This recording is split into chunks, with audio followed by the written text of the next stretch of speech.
Scott Carell, and we're going to touch on puppets today, and things that are like puppets. How many of you already do puppets?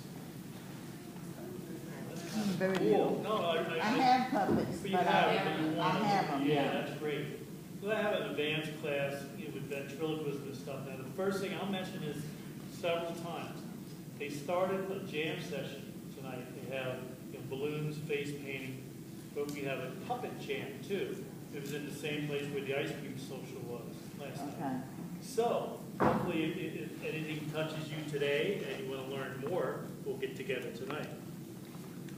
I started out as a comedy magician many years ago, and I was a closet puppeteer, which, like you say, you have puppets, you might play with them, but you just don't use them in the show. And I don't know what, I was showing my friend one time, and he said, wow, you should put that in your show. And the puppets have actually taken over my show. They become a lot. And my wife even said, that's Ladybug at the booth, she said, you don't do much magic anymore, do you? And I don't. I do entertainment. Some of it's still very magical. Puppets are very magical. Just a quick, before you even pick up a puppet, a lot of times I go to a church and I'll ask about doing gospel illusion. And a lot of churches they don't even want that. So my question to them when I'm trying to get into a church, I said, well, I use a lot of puppets. Do you have a puppet ministry? And they go, yes. I said, that's kind of like gospel illusion. Well, what do you mean? And you start to explain to them. I said, well, puppets aren't real, but you're portraying, a message about Jesus through the puppets. So you're actually, I'm doing the same thing with gospel illusion. I said, it's trickery. And I've actually got into a couple churches because of that one line. But the fact, too, that a lot of times if I think it's a really strict church, I can get in there with puppetry. Several different puppetry. I can come in there by myself and do a whole half-hour, 40-minute show. But it usually involves some magic. That's why, and a lot of times when I do my magic, they don't even realize I did magic. I'm not doing card tricks or anything like that. But the other thing, too, as allies, as a group of people, even just two friends, you can put on a great puppet show behind the curtain. There's several different types of puppets. Sometimes a lot of people just don't, I can't do that, puppet in front of everybody. But they can definitely do it behind the curtain. I don't know if you've ever worked with that. But a lot of these puppets, you be both ways. When I say about a puppet working behind the curtain, a lot of times those are only half puppets. They don't have no bodies. And the kids just see the top part of the puppet. Now, I gotta tell you about this, and that might have helped get my knee surgery, but it was actually football started years ago, but there's a lot of kneeling with a lot of these puppet teams. They have a short curtain, which is about this high, and they have the high curtain. The high curtain is just about 6 feet. So a lot of you girls, guys, the guys might have to crouch down just a little bit, but they get that puppet. When you have a smaller person working the back curtain, then they got to stand on a stool. But when you work that front curtain, it's kneeling all the time. And if you do go to that, just get yourself some knee pads. Because it does help after a while, because you're actually crawling back and forth.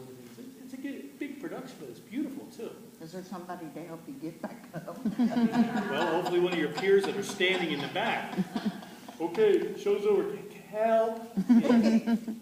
Help, but it does take a little bit of a toll. You just got to know that before you get into it. And you say, I can do that. But you're on your knees maybe for a half hour.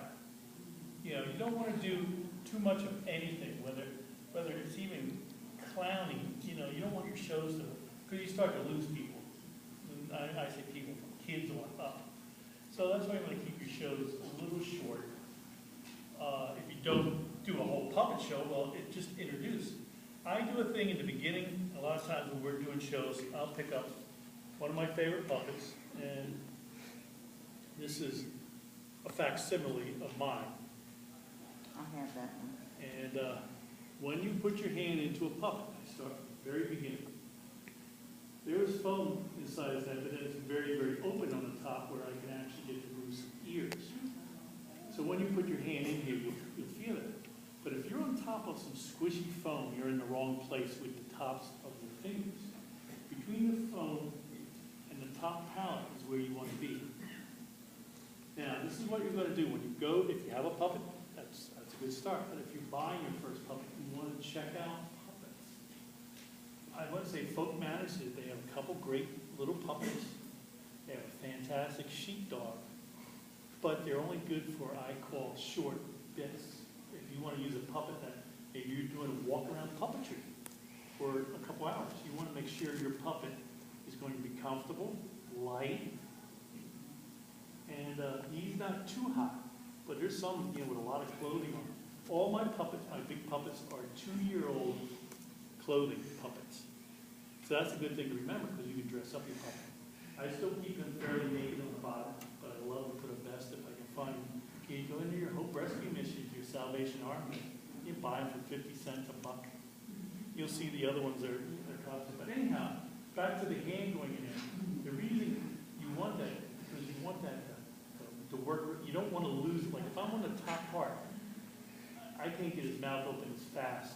I'm losing my hand. He's flopping inside there. And that's why today, if you've never had a puppet or a big puppet like this, you've got to try them on, whether it's at the booth or here or whatever have you. But Leo, I want you to say hi to everybody. Hi. All right. I'm jumping right into ventriloquism. Build real easy. Now, here's the other thing. You're losing it, sweetie. I think so. I lost a long time ago. So, you can have a puppet that, good looking crowd, huh? So, he's talking to you. He said, yep, it's a good looking crowd, except that one person. Yeah, you got to figure out who that one person is. Remember, they always say, 1 out of 3 persons is pretty ugly.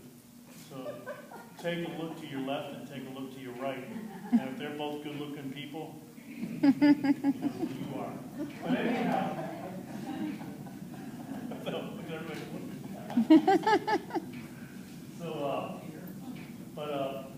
when my hand is in there, it can really go out. And that's what I'm shooting now.